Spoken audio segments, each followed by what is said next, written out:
most from the good old days to now is this little gadget right there. This little gadget changed the world. Now everybody on the planet has one of these in their hand, 24/7, 365. Doesn't matter if you're in a third world country, you might not have enough to eat, you got a phone. See, back in the good old days, my entire family had one phone. It was hardwired into the wall of the kitchen.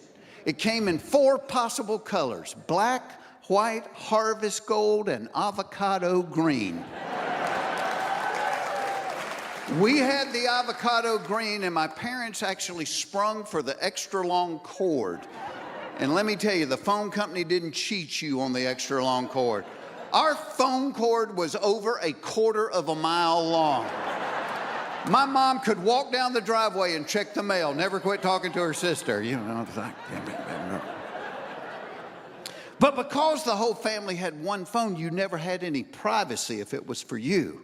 So you learned tricks like you'd run it under the door and go down the hall or sit in the pantry and talk to your boyfriend or girlfriend while your siblings made kissy noises from around the corner.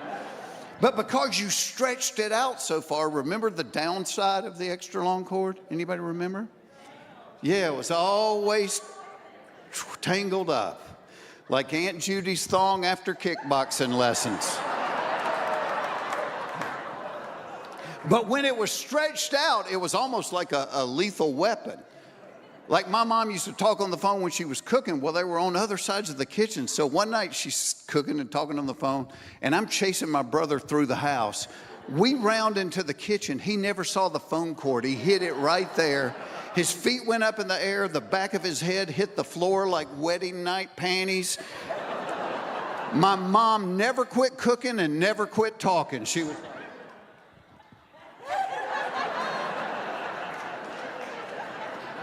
lost, it can find itself. Most of us need Jesus to do that, but not this joker. It can not only find itself, it can find you. It can find anybody in your family.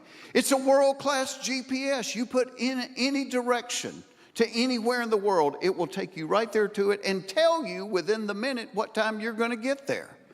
See, we didn't have GPS back in the good old days. We had maps. We kept them in the glove compartment of the car. And nobody ever wanted to open them because if you did, you never got it folded back down again. So we were always lost. Hell, when we went on family vacations, the only thing that was recalculating was our dad. All right, kids, I have changed my mind. Instead of going to Disney World, we're all just going to go in this hardware store and have a little more powerful than the biggest computers we had in the world in 1980. All the knowledge in the world right there at your fingertips. You want to know how much an elephant weighs? Ask your phone. You want to know how tall Tom Cruise is? Ask your phone. See, back in the good old days, if we wanted to know something, we had to wait until our cheap-ass parents broke down and bought a set of encyclopedias. And here was the deal. You didn't get them all at one time. You made a down payment, they'd give you the A volume. You keep making payments, a few years later, you get the B. So that first year, you could talk very intelligently about Antarctica or aardvarks. But if you had to do a school report on Zimbabwe, you were being held back another year. I can remember their password to anything. There's so many of them. You know, when I was growing up back in the good old days, I only had to remember one password. That was the password to get into our secret clubhouse back in the woods. And it was a beauty. What's the password? Boobies.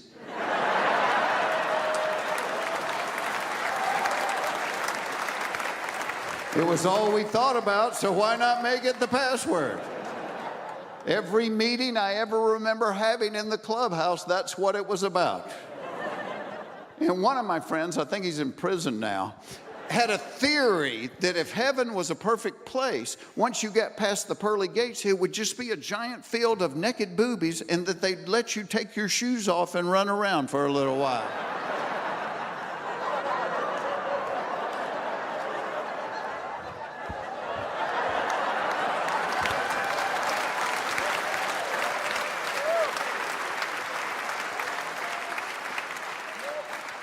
I remember thinking right then and there, I'm going to church.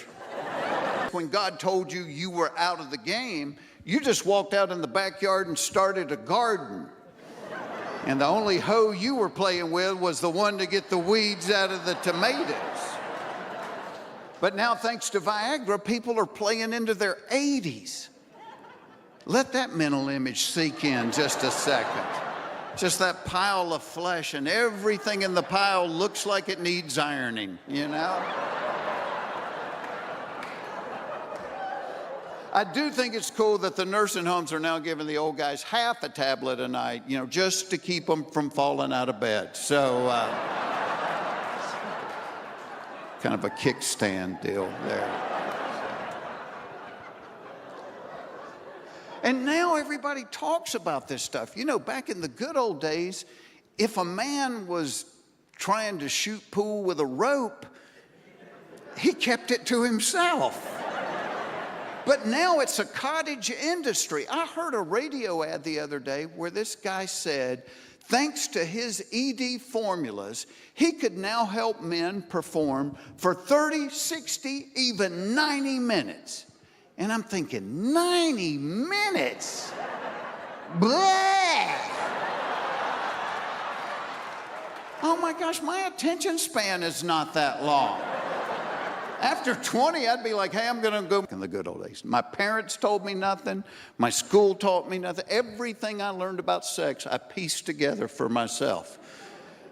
Like when I was 11, we had an uncle that raised rabbits.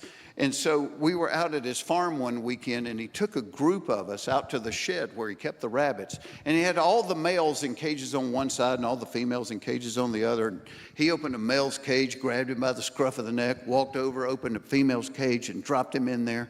And that male rabbit jumped on top of that female rabbit and jackhammered like a hurricane for like 5 seconds. And then he fell off on his back. And everybody was laughing except me. Because I'm like, oh my God, I don't know if I'm going to be able to do it that fast. Turns out I had nothing to worry about.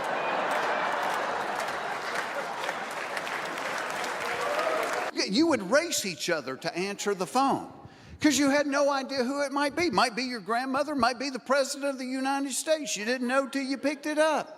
But now caller ID has taken all the joy out of answering the phone. Now your phone rings, you're like, oh, hell no, I ain't doing that. Nobody got time for that. And because we stick our phones in our pockets and our purses and things, they're always rubbing up against something, and we're always accidentally dialing people we didn't mean to dial. We call them butt dials. All right, I'm going to see what an honest audience you are. How many people listen more intently to butt dials than they do actual phone calls?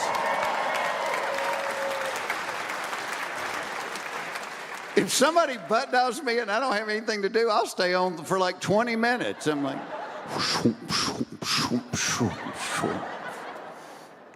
I have a buddy named Pert. He makes furniture, and Pert always sticks his phone in the front pocket of his blue jeans, so he's always butt dialing somebody. And one night he butt dialed me, and I didn't have anything going on, so I'm just sitting there listening to him walk around his shop. And after about 10 minutes, I hear a door open and I hear a lid go up and I hear him start to pee. Being the mature adult that I am, I jumped out of my chair, ran into the kitchen to my wife, and I went, Pert's peeing, Pert's peeing, Pert's peeing. And we put it on speakerphone, and me and my wife stood there and listened to my friend urinate. Oh my God, I hope he farts at the end. I hope he, please. What is wrong with us? How many guys, be honest, ever sat during a wedding with your phone in your lap, turn the volume down, watch a football game? Yeah, and it's porn. And you don't even have to be looking for it. There's so much porn in here, it's looking for you.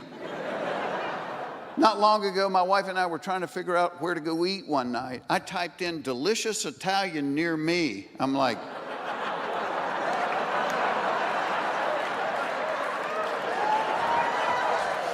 Mamma mia. That's a spicy meatball there. See, back in the good old days, porn was when one of your friends found a discarded Playboy magazine, and you would sneak it back to the secret clubhouse in the woods. Therefore, the password. And maybe if you're into porn, now is the good old days, because it took 2 hands to hold that magazine, but only 1 hand to hold your phone.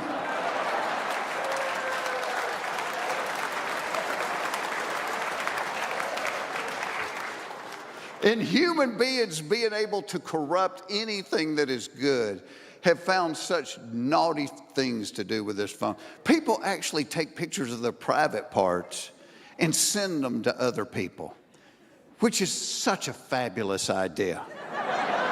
What could possibly go wrong with an idea like that? See, back in the good old days, if I had wanted to send my girlfriend a picture of my private parts, I would have had to have found a piece of notebook paper, put it on the edge of the kitchen table, waited until nobody else was home, ran over to the table, dropped my pants, laid Junior on the paper, take a pencil and trace him out. Then I would have had to have got a box of crayons, and it would have had to have been the 64 count box, because that was the only one that had flesh tone in it.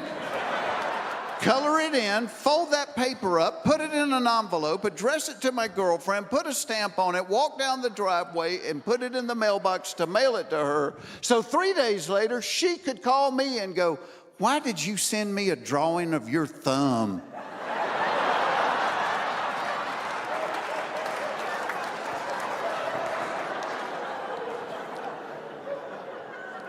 It's just night, as it so often does in Orlando in July.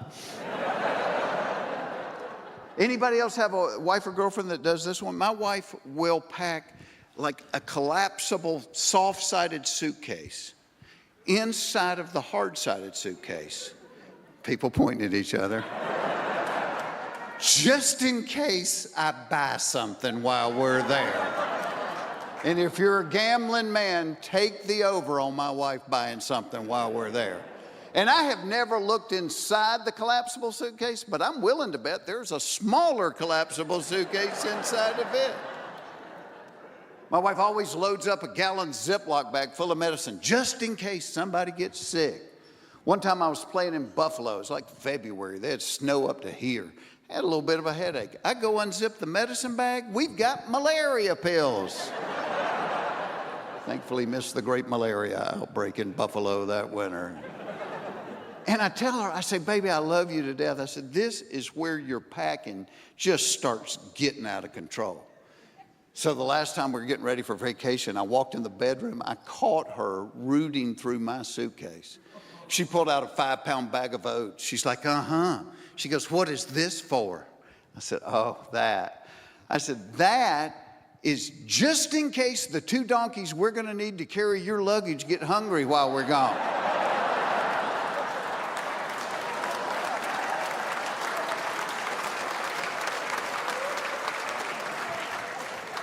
And actually, she packs light for airline travel as opposed to back in the car, is there not? My dad taught me, you do suitcase Tetris, flip them, spin them, turn them upside down. When he would get finished, you couldn't get a piece of notebook paper between anything in that vehicle. My dad could get a house full of furniture into the trunk of a Buick. Hold the jack, hand me the piano. I got this son of a gun now. And like my daddy, once I get that car packed, I'm ready to go. Not my wife. "Oh no, we can't go yet." The car's packed, why can't we go? "Because I got to straighten up the house." "Wait, do what?"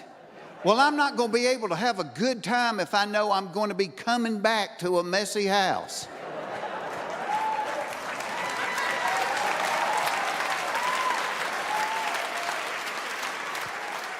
"Well, why didn't you straighten it up the last couple of days?" "Because I had to pack." Which in a nutshell is why men die before women. Because we want to.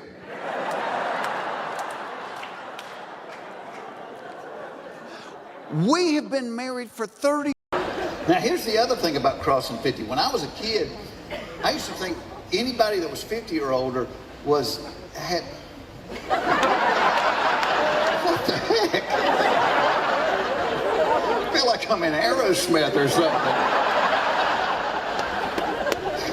I'm a comedian, for God's sake. Is the house on fire? But I thought anybody that had crossed 50, they were like a fountain of knowledge that you could go and drink from. And then I got to be 50 and I went, well, that's not the case. Because like on Are You Smarter Than a Fifth Grader? Like when I started doing that, people thought I was smart. And I'm like, y'all, if they didn't give me the blue cards, that's the shortest show in the history of television.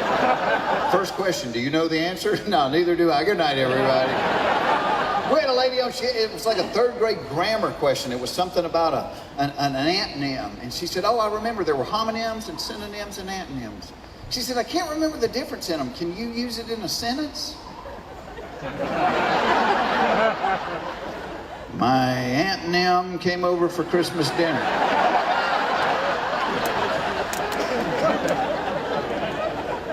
But I started thinking about all the stuff that I didn't know. And it's a lot longer list than the stuff I do know. But it's stuff I thought I would know by now. I mean, I don't know how they know how long to make the cord for the first bungee jump at a new place. All right, Ed, let him jump! All right, Ed, shorten it up a little bit. Give his girlfriend a free t-shirt. I don't know why the dentist makes you lie to him. Every time I go to the dentist, he'll be looking at my mouth. He's like, oh, you have not been flossing every day, have you? No, not every day. Oh, let me think. The last time I flossed, you did it. I don't know who closes the door when the bus driver gets off. Don't think about that one too long. You get a headache, I promise. I don't know how women can lie down on the couch and take a nap without sticking their hand in the front of their pants. How do y'all do that? See, men have a sleep button located right there. Take our hand, put it on that button, and...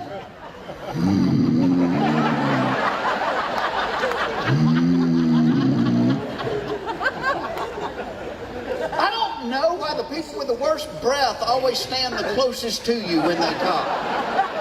They're like, guess what? Oh, I don't know, you got a dirty diaper in your mouth? Can I tell you something? All right, but do it quick. I can only hold my breath for 30 seconds. And you always try to offer them like a piece of gum or a mint. They never take it. They're like, oh, no thanks. I don't like the way those taste. Yeah, I can see where you wouldn't prefer peppermint to that cat turd you're chewing on right now. Wow. I don't know why the bank leaves the vault door wide open, but change the 25-cent ink pen to the counter. And why does the drive-up banking window have directions written in Braille? And they do. Check it out the next time you're there. I don't know why I can't call the computer helpline and talk to somebody on this side of the planet.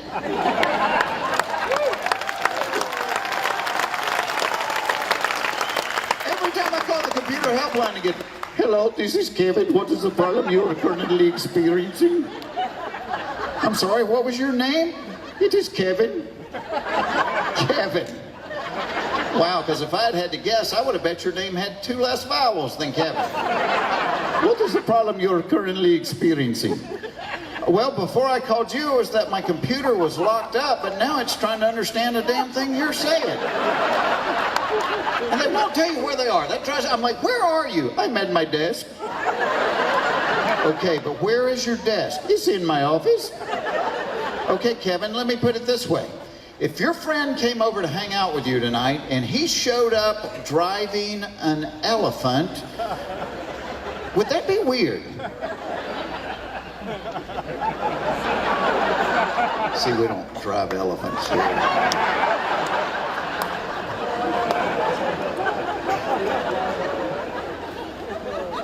I don't know why a new razor costs $6, but a pack of 8 replacement blades cost $2,000. Why are razor blades so expensive? You could put a kid through college by growing a beard. I think they're so expensive, they've gotten complicated. You know, when I was a kid, it was one blade. You used it for a week, threw it away, got another. Now it's 5 blades. And the advertising agencies have convinced us every one of those blades has its own job. Blade number 1 walks up to the whisker and pretends to recognize it from high school. Blade number 2 runs behind it and thumps it over the head with a beer bottle. Blade number 3 ties its hands together with duct tape, while blade number 4 warns the other whiskers to stay out of it or they're next. You know what I think's going on? I think it's just like those road crews. I think there is one blade doing all the work and there's 4 just standing around watching.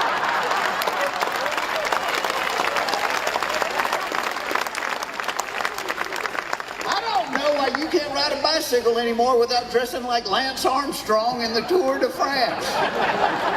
Anybody remember when you could ride a bicycle wearing blue jeans and a t-shirt?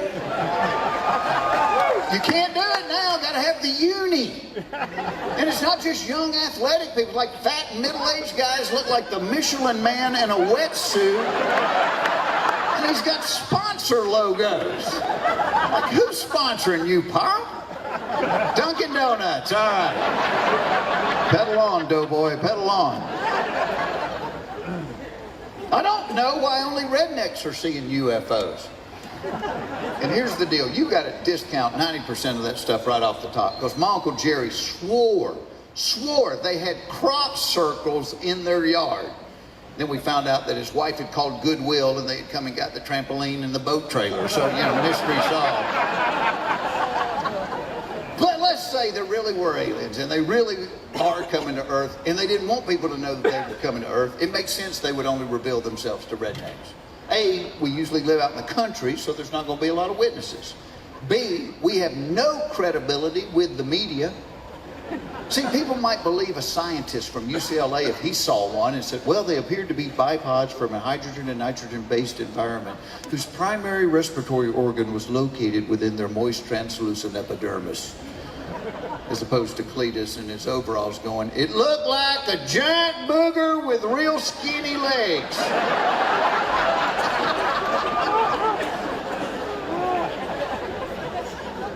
I don't know why after 27 years of marriage, my wife continues to ask me, what do you want for your birthday? What do I always want for my birthday? Same thing every man on the planet wants for his birthday. The same thing every woman on the planet doesn't want for her birthday. Never once has my wife said, you know what, forget the flowers, forget the presents, why don't you just lock the door and take me to Squeal Town? But it's all any man wants. You can be visiting your grandpa in the nursing home, be like, happy birthday, Papa. Is today my birthday? It sure is. Well, help me get my pants off.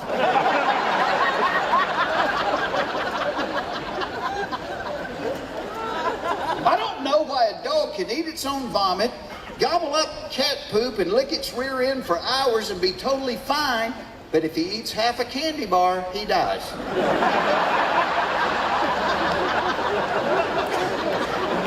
They need to renegotiate that one.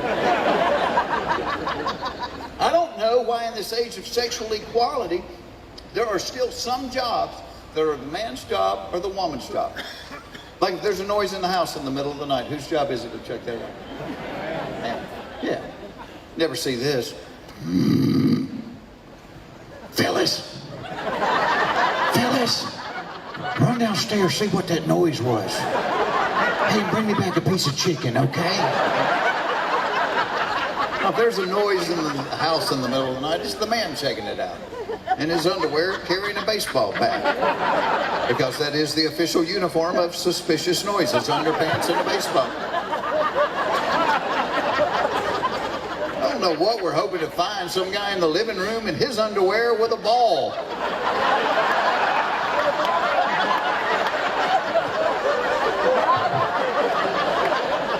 And my dad didn't even need the baseball bat because my dad wore those giant boxer shorts that were always gapped open in the front. Oh, that gap would be like a taser to a thief. Shut the gap! Shut the gap! Here, take my wallet. Just shut that gap!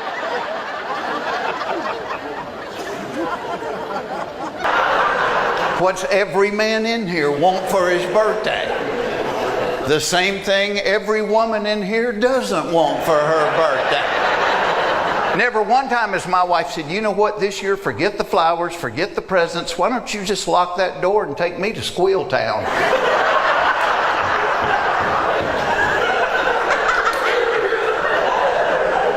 But it's what every guy wants. You could be visiting your 90-year-old grandpa in the nursing home and be like, happy birthday, Papa. Is today my birthday? It sure is. Well, help me get my pants off.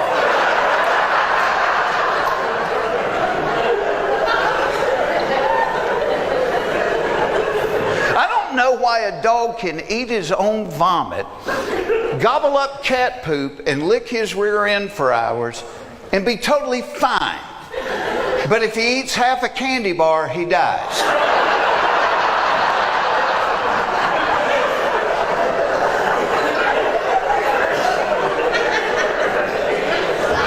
I don't know why in 2023 we still have jobs that we will call men's jobs or women's jobs. Like if there's a noise in the house in the middle of the night, whose job is it to go check out the noise? It's the man. Let's be honest. Yeah, you never see this. Phyllis. Phyllis. Run downstairs, see what that noise was. Hey, bring me back a piece of chicken, okay? If there's a noise in the house in the middle of the night, it is the man checking it out. In his underwear, carrying a baseball bat. Because that is the official uniform of suspicious noises, underpants and a baseball bat. I don't know what we're hoping to find. Some guy in the living room in his underwear with a ball.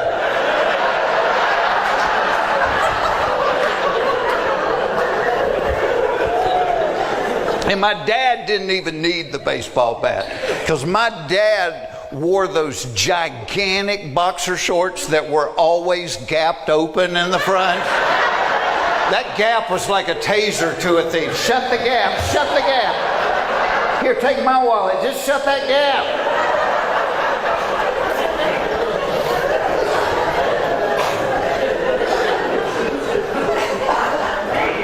I don't know why every time I get great tickets to a concert, I always end up being seated next to somebody that has to sing every song at the top of their lungs. So several years ago, Simon and Garfunkel came to Atlanta.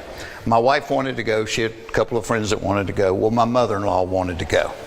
Quick backstory on my mother-in-law. My mother-in-law has hearing aids that she refuses to wear because she thinks they don't look good. But because she doesn't wear them, she can't hear a lick. She talks louder than anybody on the planet. One night, around Christmas time, we go to the movies. We're standing in the long line at the concession stand. My mother-in-law walks over to me and goes, "Don't look now, but the man behind us is cross-eyed as a bat."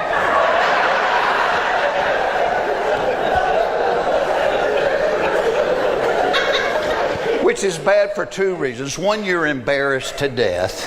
And two, when somebody says something like that, yes, you've got to look, you know. Then I'm like,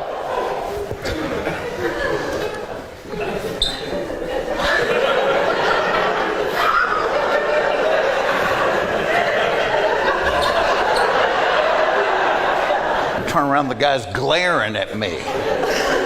Well, he may not have been glaring at me, but he was glaring at somebody. So we go to Simon and Garfunkel. Somehow I end up being seated next to my mother-in-law. She doesn't have the hearing aids in.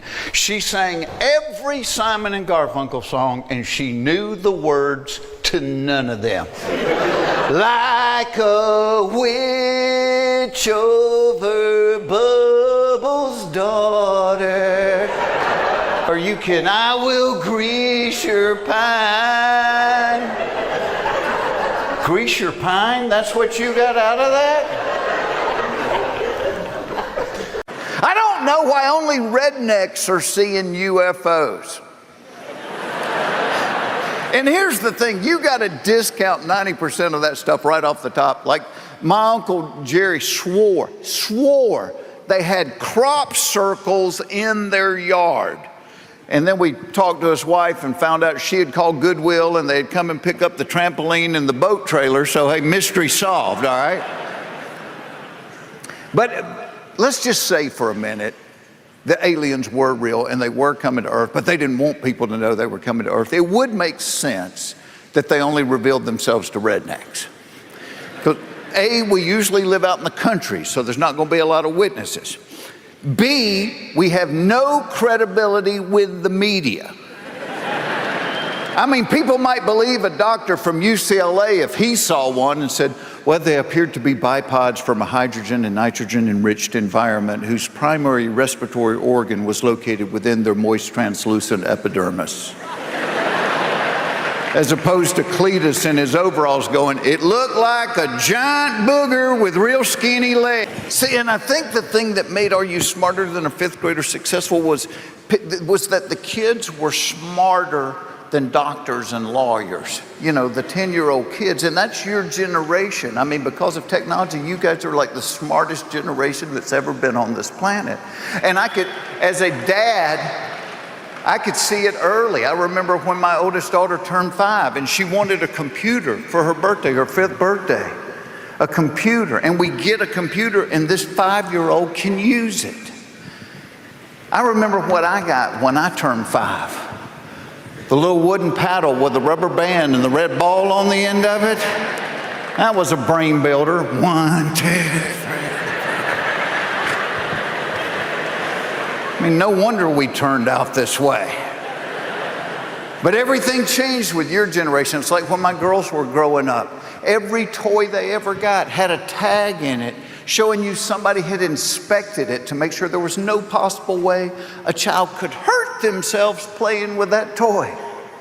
I remember being 9 years old, my parents gave me a wood burning kit. Oh, what could possibly go wrong with a toy like that? A sharp metal stick that heated up to 5,000 degrees. And let me tell you something, our dogs and cats didn't have a little tag around their neck, but everybody in the neighborhood knew who they belonged to. The Circle F brand, that's Foxworthy cat right there. Anybody else have the swing set growing up? My parents were too lazy to dig a hole in the ground and buy a bag of concrete and pour it in the hole. So we had a swing set that anytime you swung above this high, the legs of it would go whoom, whoom,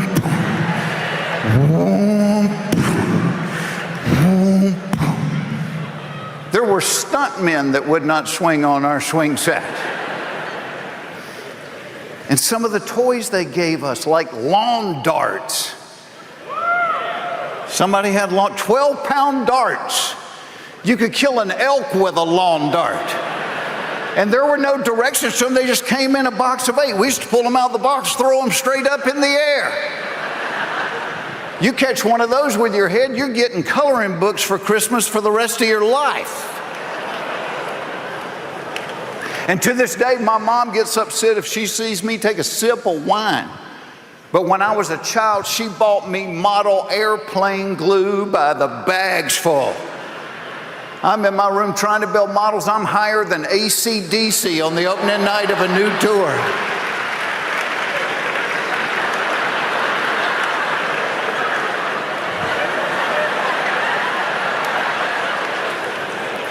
Finally get the model put together, then my dad would give us firecrackers to blow them up with.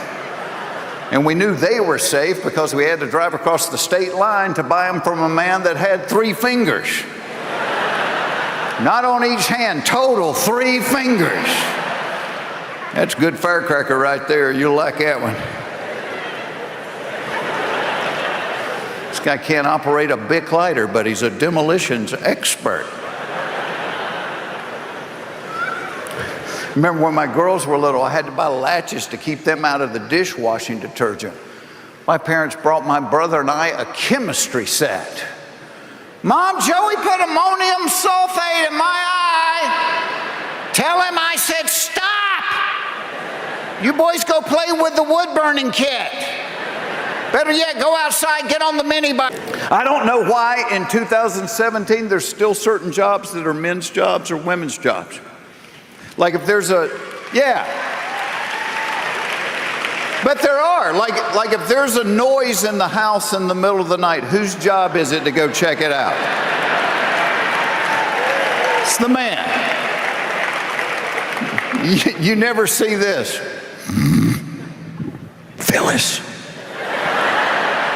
Phyllis, run downstairs, see what that noise was.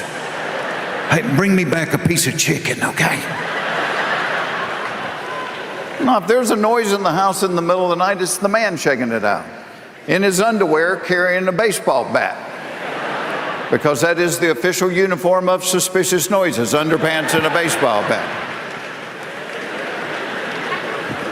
Don't know what we're hoping to find, some guy in the living room in his underwear with a ball. Yeah.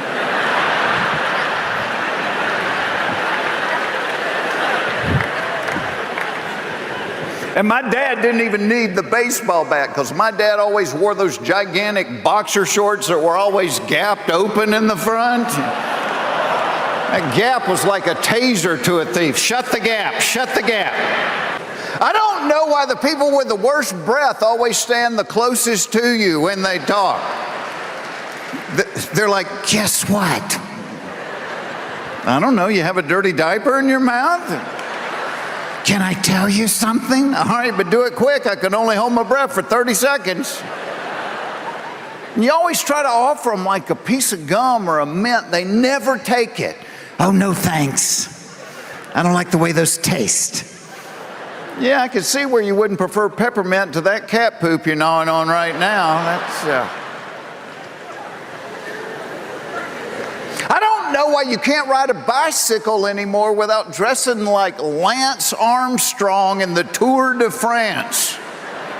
Does anybody remember when you could ride a bike wearing jeans and a t-shirt? Not anymore, boy. Got to have the uni. And it's not just young athletic people. Got these fat middle-aged guys look like the Michelin Man in a wetsuit. And they have sponsor logos. Who's sponsoring you, Pop? I don't know why every time I get great tickets to a concert, I end up seated next to somebody who has to sing every song at the top of their lungs.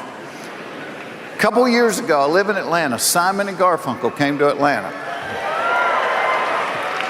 My wife wanted to go. She had a couple of friends that wanted to go. Well, my mother-in-law wanted to go. Give you a little backstory on my mother-in-law. My mother-in-law has a hearing aid that she hardly ever wears because she thinks it doesn't look good, which, as we all know, is the reason they give you a hearing aid. But you can tell when she doesn't have it in because if she doesn't wear it, she talks louder than anybody on the planet. One night we're at the movie theater, standing in the long line at the movie theater. My mother-in-law tapped me and said, "Don't look now, but the man behind us is cross-eyed as a bat."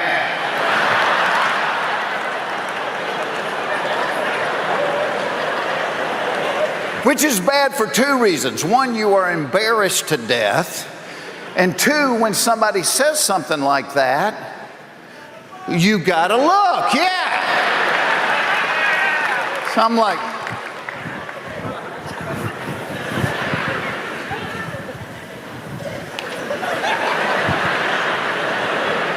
turn around, this guy is glaring at me. Well, he may not have been glaring at me, but he was glaring at somebody. I mean, he was mad. So we go to Simon and Garfunkel. I end up being next to my mother-in-law. She doesn't have her hearing aid in. She sang every song, and she knew the words to none of them. Like a witch over Bubbles' daughter. Are you kidding me? I will grease your pine. Grease your pine? That's what you got out of that? It's funny, whenever I get invited to something like this, I think because I hosted Are You Smarter Than a Fifth Grader? Yeah, somebody asked me, what was your favorite part of doing that show? And I said, the part where they handed me the cards with the answers on it. That was my favorite part.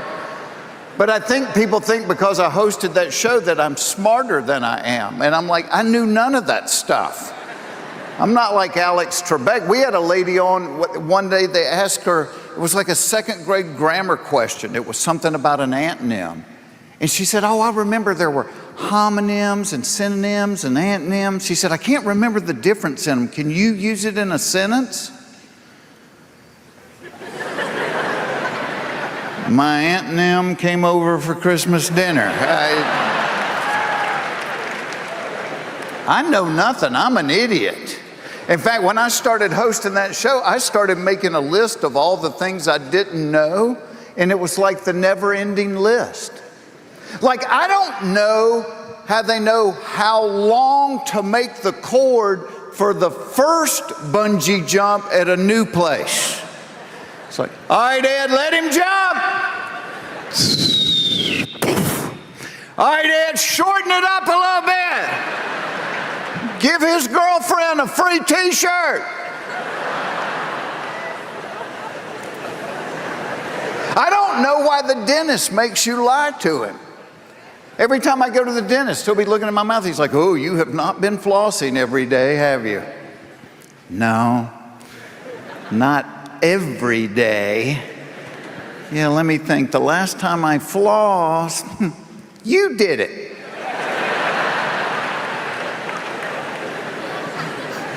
I don't know how women can lie down on the couch and take a nap without sticking their hand in the top of their pants. How do y'all do that? See, men have a sleep button located right below our navel. We put our hand on that button and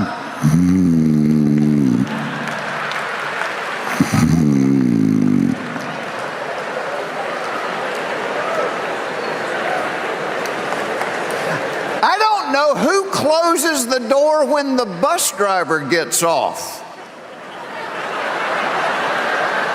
Don't think about that. That'll give you a headache. I don't know why the bank leaves the vault door wide open, but chains the That's funny. I don't care who you are. That's funny right there, man.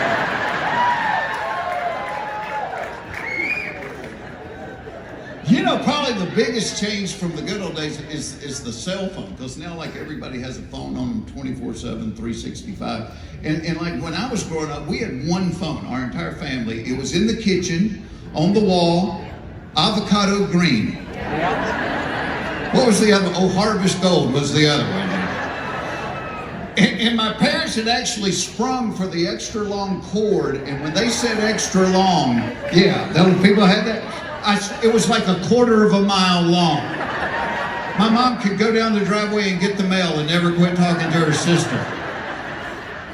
But remember the problem with the extra long cord? It was always tangled up. It was just a wad. Yeah, if you could actually untangle the phone cord, the local Boy Scouts would give you a merit badge. That's what a mess our phone was. And I remember when my mom would be on it, when she'd walk all over the house. I remember one night she was cooking. She had that thing just stretched taut. She's cooking, talking on the phone. And I was chasing my brother through the house, and when we rounded the corner, he hit that phone cord right across the neck. The back of his head hit the floor like wedding night panties. It was like, he's laying there making noises like a cat trying to give up a hairball. Like, and my mom never hung up. She was like,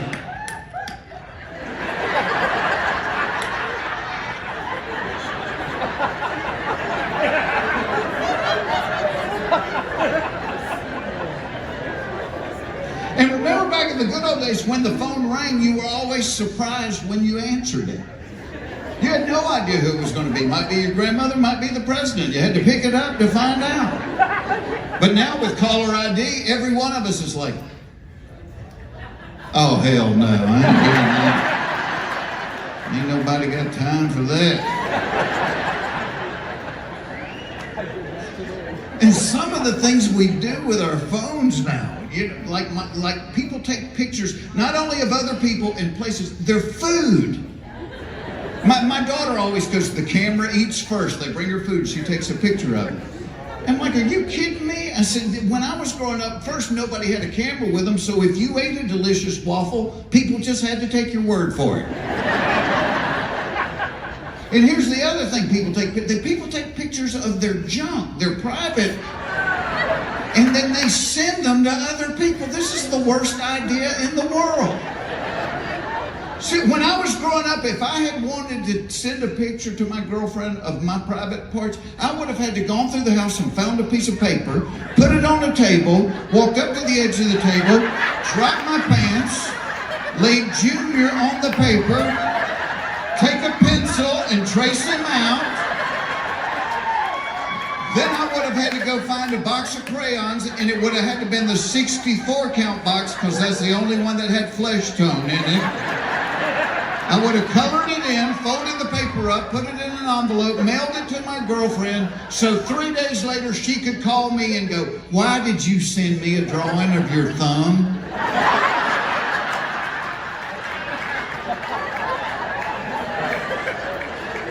Are you turned on? So I'm talking to my mom. Well, during the conversation, my mom mentioned that there had been a couple of break-ins in her neighborhood. And I said, well, Mom, I said, that's a little concerning. She said, I know.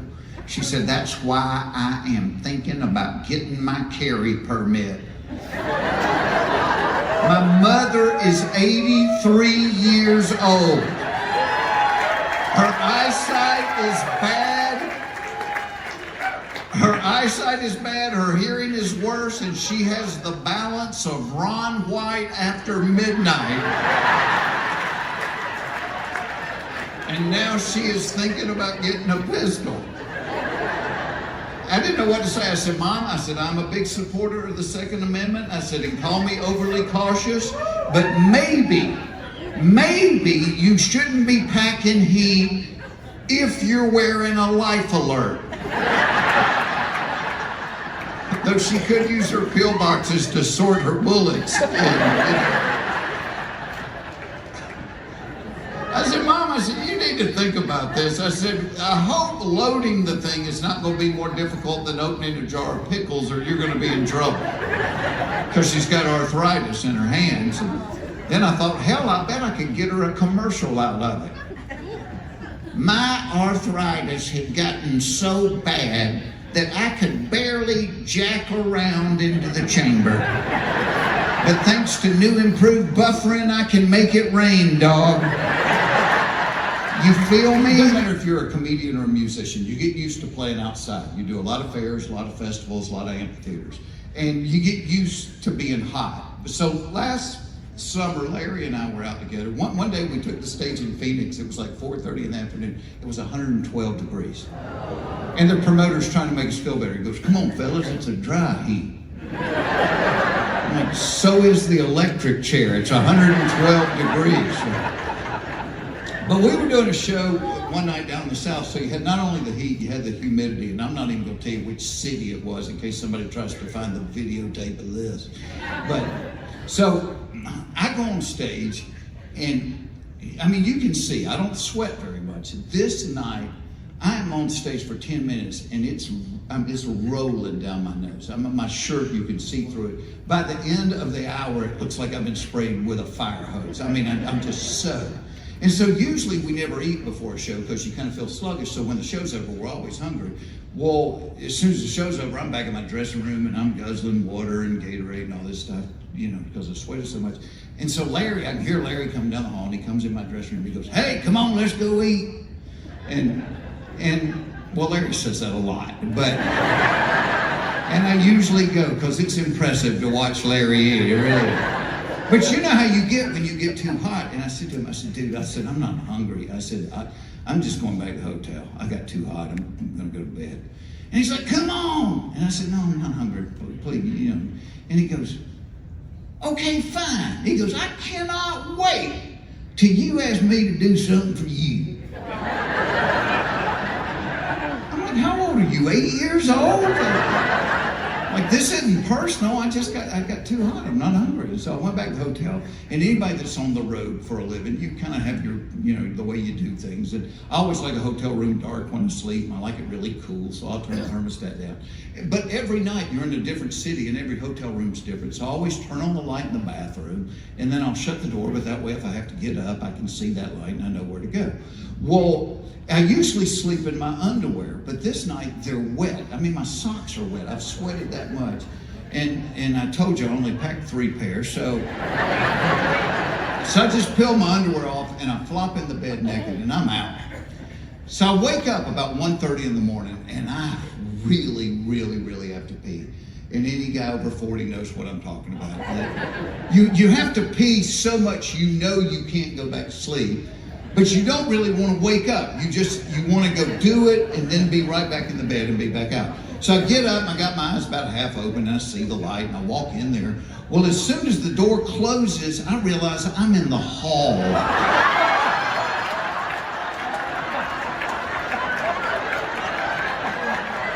Of a really nice hotel, completely naked. You want to wake up in a hurry, that's the way to do it, by the way. And so I'm like Matt Damon in The Martian. I'm like, solve the problem, solve the problem. So I knew Larry's room was right across the hall, so I run over to Larry's room and I'm knocking on the door and he's not answering, and all I can picture is him peeking through the keyhole and just laughing. Well, as I'm knocking on his door, I hear the elevator ding. Like, are you kidding me? So I know I got a 50-50 chance. They're either going the other way or they're coming towards me. And of course, they come towards me. And it's like these 2 Korean guys and they're talking to each other. So I'm like, oh crap, what did you do? I'm like, act like nothing's up. So I start walking towards them. I went past them. I'm like, hey, how you doing? And one of them said something, which I really hope meant, wow, that was impressive. But when I looked it up on Translator, I found out it meant, did you see her mustache?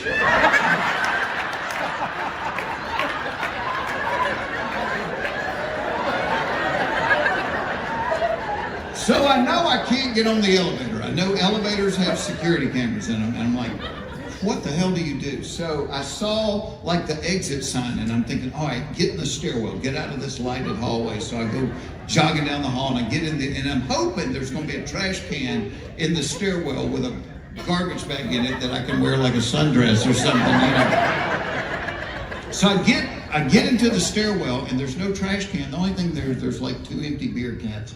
And I'm trying to think what I should do, but the reason that I got up in the first place was I had to pee. And I'm like, I have no idea how long I'm going to be in the staircase. So I pick up the beer cans and I pee in them and put them back. And I felt terrible about it. Because I know down the road somebody's going to have to clean them up. But it was Old Milwaukee, and I figured they're just going to pick them up and go, yeah, that's Old Milwaukee, all right. So since it was a nice hotel, they had room service. So my plan was I was going to keep going down different levels and check and see if I could see a room service tray in the hall. And then I would run down and get like the napkin on it and wear it like a diaper, a loincloth. So I go down 2 or 3 floors and I don't find anything. But about the 4th floor down, I look out and there's 2 pizza boxes outside of the room. Well, to me, at this point, they look like a tuxedo. So I run down there and I grab those pizza boxes and I get back and I go down the last floor too, and I can't find anything better than that. But now it's really late. It's like 2 in the morning, and I got to lobby level and I can crack the door open and I can see the lobby. There's nobody out there. I can't hear anybody talking, and I'm thinking, all right, just be brave for 20 seconds. So 1 pizza box in the front, 1 in the back. Go up to the desk, there's a woman working. She's looking at working. She looked up, she goes, can I help you?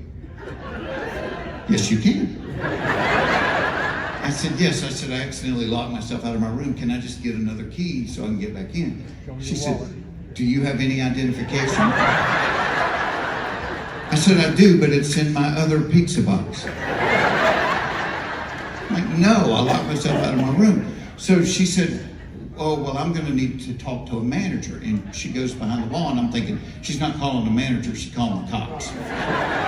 But at this point, it's 2 a.m, I'm naked with a pizza box. What the hell am I going to do? I need to get back in my room. So they had a bellhop stand that I got behind. It's like a podium, and I'm standing there with my pizza box. And while I'm waiting on her, the front door of the hotel opens, and in walks Larry the Cable Guy and our road manager. And I'm like, thank you, God, here's answered prayer. Now they come walking over to me. Again, I'm naked, holding a pizza box in front of my groceries there. Larry walks up, he doesn't say, oh my God, dude, what happened? He looked at me, and he looked at the pizza box, he goes, I thought you said you wasn't hungry.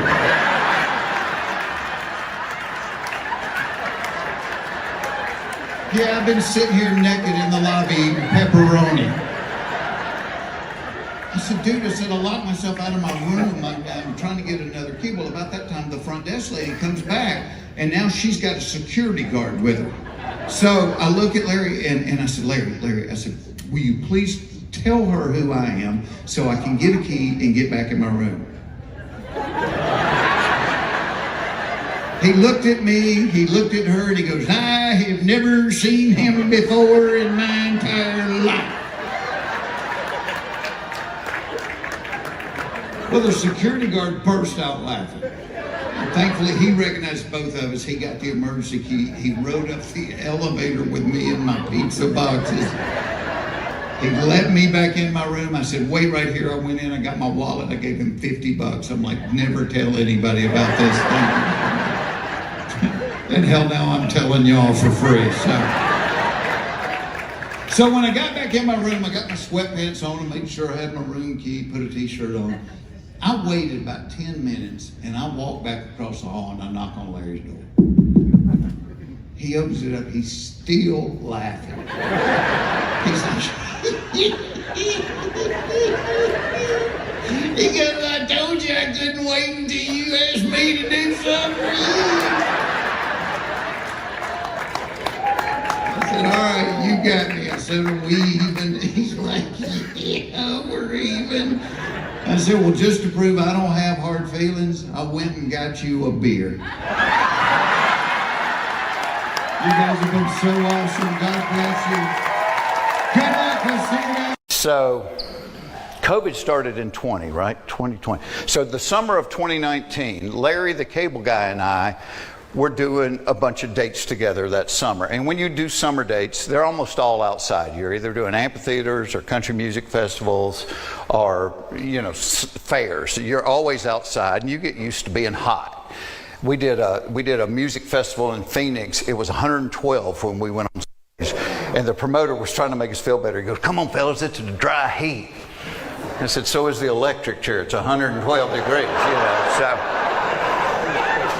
But I don't sweat very much. I mean, you can see I don't sweat when I'm up here. And so we do this show one night in the South. I'm not even going to say the name of the city because there may be a computer genius here that can get the footage of this.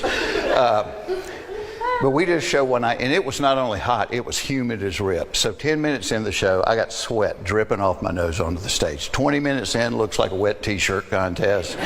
By the end of it, I look like I've been sprayed with a fire hose. I've never sweated this much in my life. And we usually don't eat before a show because it makes you feel kind of sluggish, so we're always hungry, when we get off stage. So I get off stage that night, and I'm in the dressing room, and I'm just pounding Gatorade and water trying to rehydrate. And I hear Larry the Cable Guy coming down the hall, and he slides into my dressing room. He's like, hey, let's go eat. And Larry says this a lot. And I usually go because it's fun to watch Larry eat. It's impressive.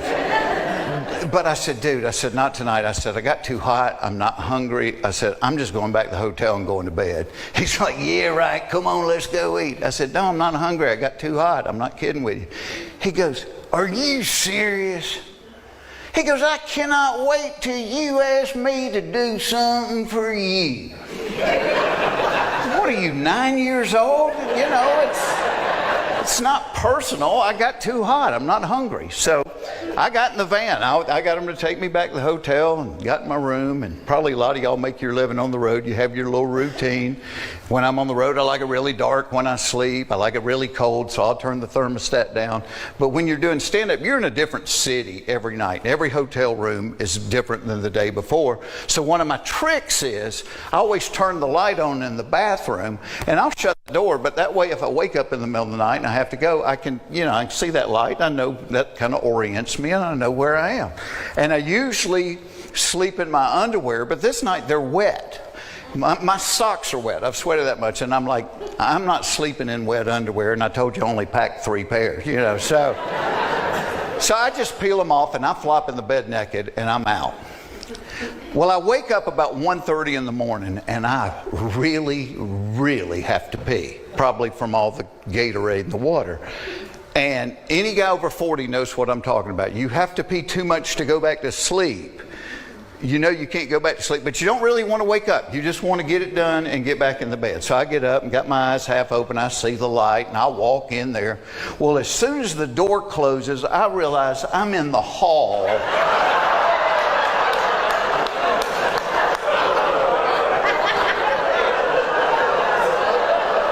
of a really nice hotel without a stitch of clothes on. And you want to wake up in a hurry, forget coffee. This is the way to do it, right here. So I'm trying to think through it. Well, Larry's room was right across the hall from mine. And I'm thinking, thank God, I run over there and I'm knocking on the door, and he's not answering, and I can picture him peeking through the keyhole and laughing. But as I'm knocking on the door, I hear the elevator ding. And I'm like, okay, well, I got a 50-50 shot. They're either going to get off and go the other way, or they're going to get off and come towards me. And sure enough, these 2 Korean guys, they're talking with each other. They get off and they start walking right towards me. And I'm like, what do you do? What do you do? And I'm like, you act like nothing's up. That's what you do. So I start walking towards them. Literally past them in the hall. Hey, how you doing? And one of them said something, which I really hoped meant, wow, that was impressive. But when I looked it up on Translator, I found out it meant, did you see her mustache?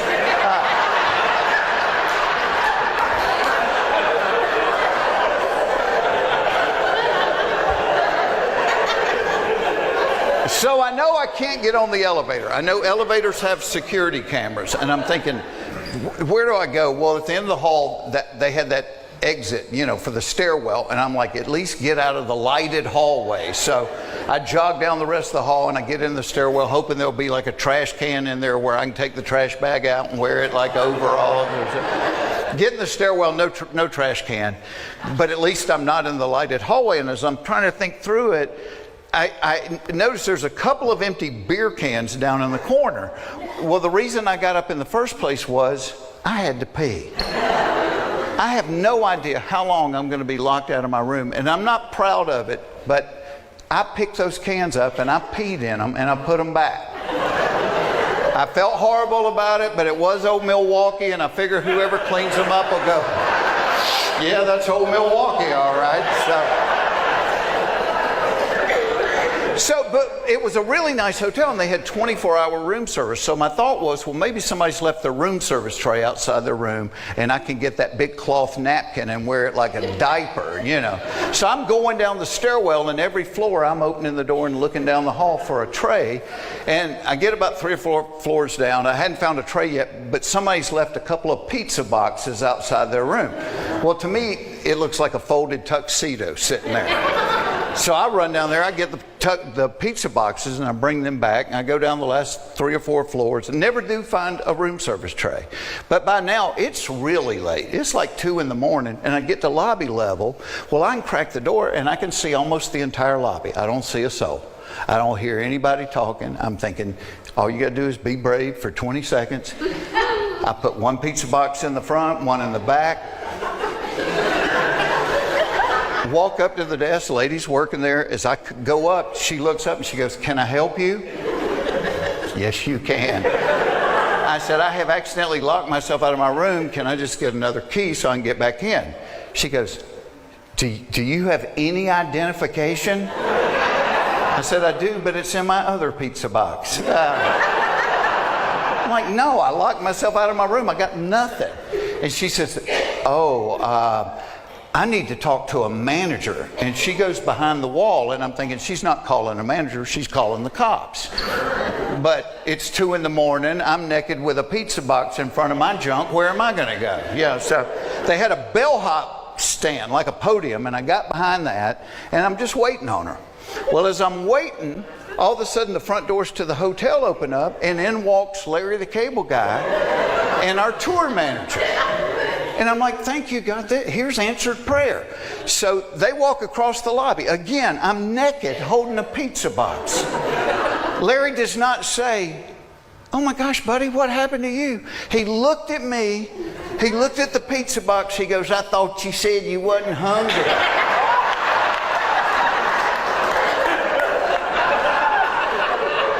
Just been sitting down here naked eating pepperoni in the lobby, you know.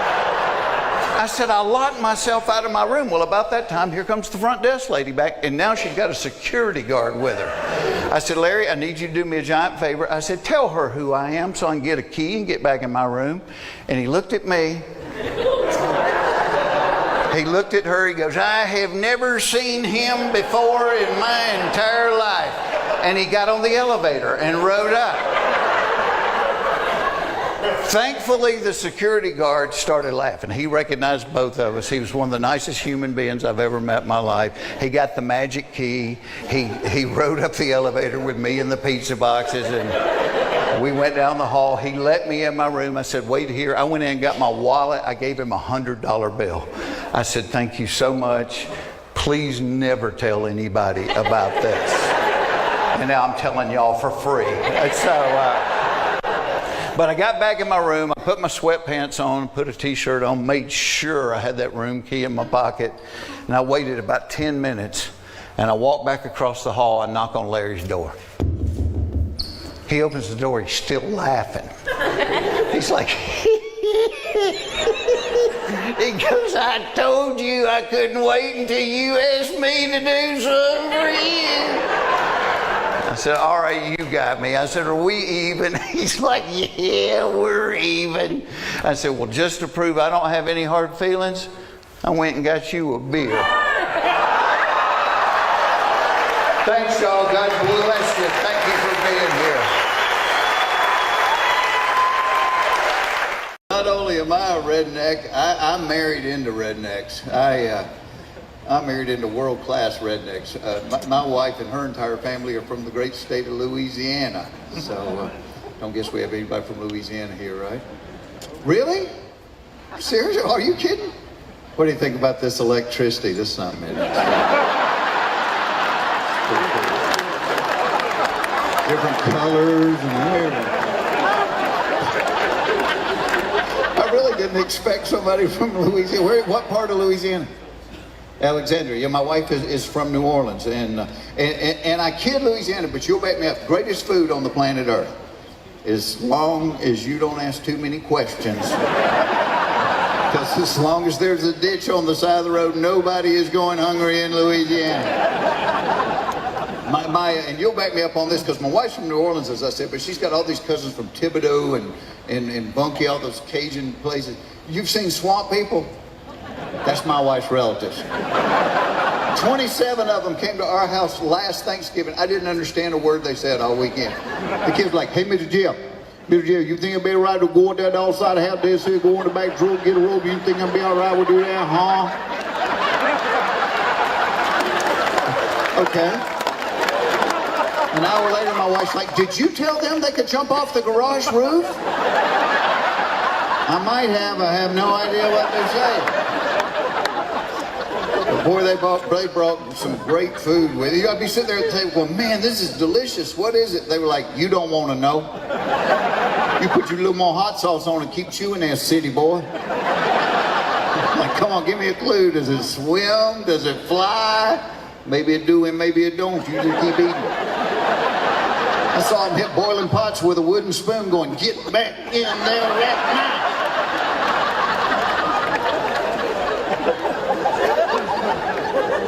wife has all these cousins up in the northern part of the state, up around Shreveport.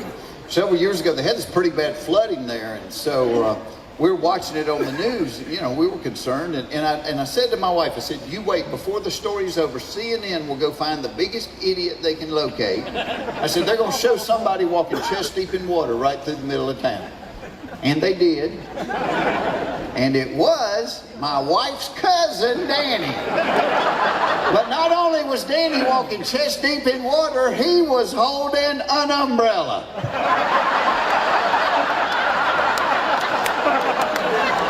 I'm looking at my wife going, that has got to make you proud right there. That's your bloodline on national television.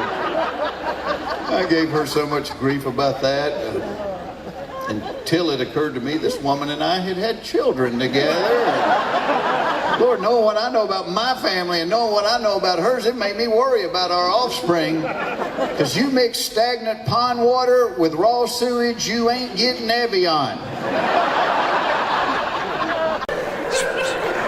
Speaking of kids, fact of life, the more kids you have, the worse your parenting becomes. People that only have one child are making homemade baby food out of organic vegetables they're growing in their own backyard. Yeah, by the time that fourth kid rolls around, you're smoking a cigarette while you watch your toddler pull a year-old milk dud out from under the stove and eat it. Pick the cat hair off of it, fool, you put it in your mouth, dummy.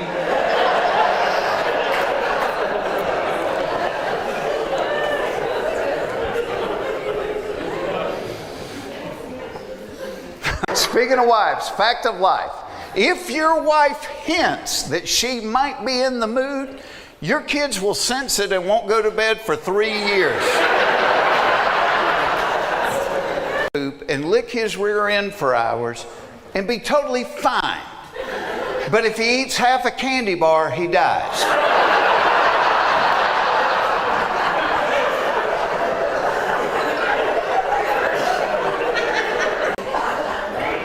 I don't know why every time I get great tickets to a concert, I always end up being seated next to somebody that has to sing every song at the top of their lungs. So several years ago, Simon and Garfunkel came to Atlanta. My wife wanted to go. She had a couple of friends that wanted to go. Well, my mother-in-law wanted to go. Quick backstory on my mother-in-law. My mother-in-law has hearing aids that she refuses to wear because she thinks they don't look good. But because she doesn't wear them, she can't hear a lick. She talks louder than anybody on the planet. One night, around Christmas time, we go to the movies. We're standing in the long line at the concession stand. My mother-in-law walks over to me and goes, "Don't look now, but the man behind us is cross-eyed as a bat."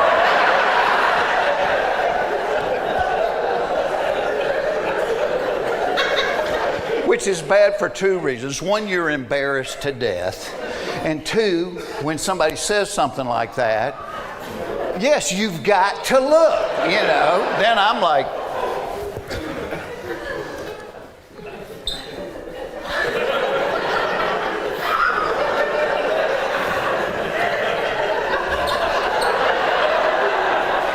turn around, the guy's glaring at me.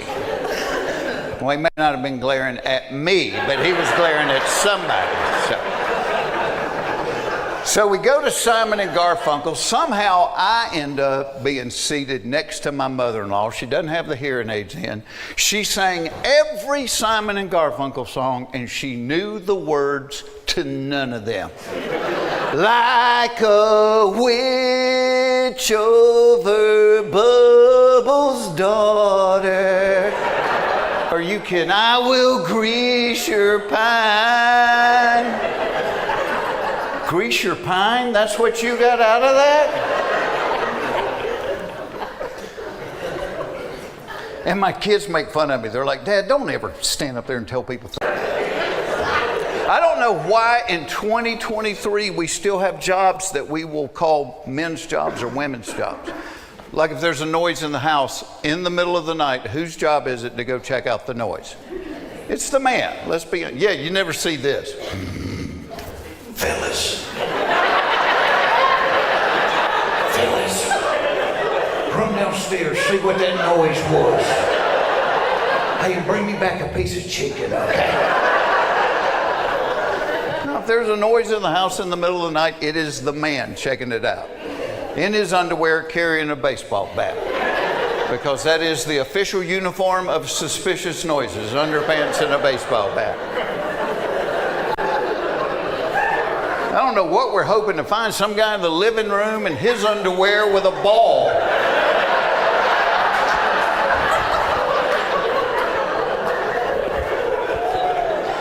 And my dad didn't even need the baseball bat, because my dad wore those gigantic boxer shorts that were always gapped open in the front. That gap was like a taser to a thief. Shut the gap, shut the gap. Here, take my wallet, just shut that gap.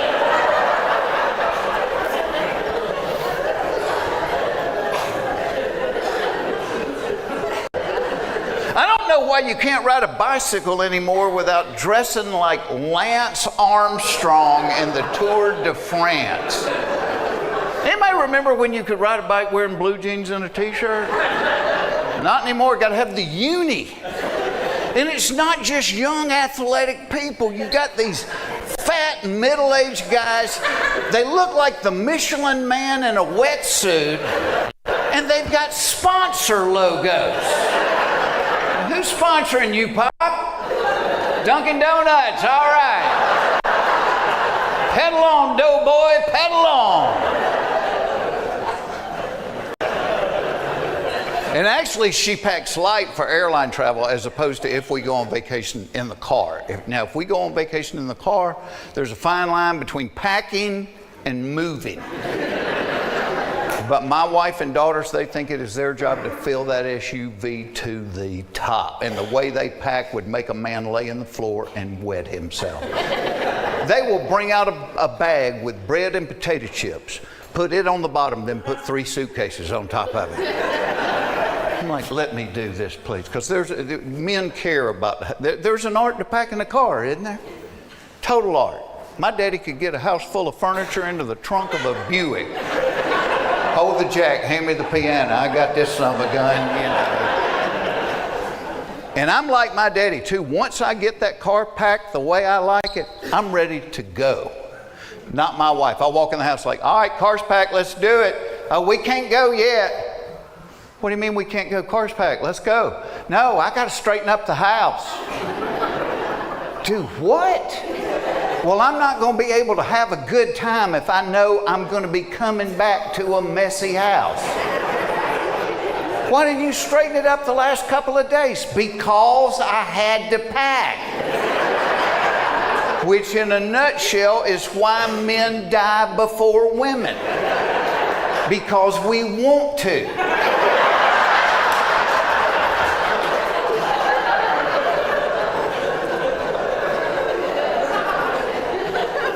Things you don't know. If you don't know something, Google it. And to a point, they're right. I mean, when I was growing up, if you were watching TV and somebody goes, what was that guy in? You go, man, he looks familiar. That was it.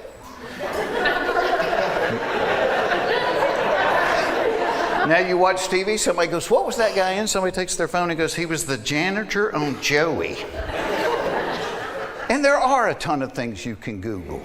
But I try to teach my daughters, I said, what you don't understand is there's a lot of things you can't Google. There's things you only learn through life experience. I call them the facts of life, things you can't Google. Like this, fact of life. If you are trying to get to the bathroom in an emergency situation, it is not a wise idea to unbutton your pants in transit in the effort to save a couple of seconds. Because the muscles that guard the floodgates will interpret the unbuttoning as the signal to abandon their post. And the 2 seconds you saved on the button are nullified by the hour and a half you spend mopping and doing laundry. Google won't tell you that. You learn that the hard way. Fact of life. Out of all of the cereals, Captain Crunch is the most time intensive. Here's what I'm talking about. You eat it too soon after you poured the milk on, and you will rip the roof of your mouth to shreds.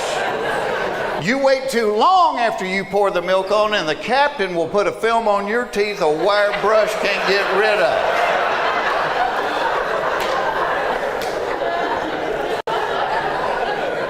Fact of life, you can have a wife with long, beautiful hair, or you can be on time.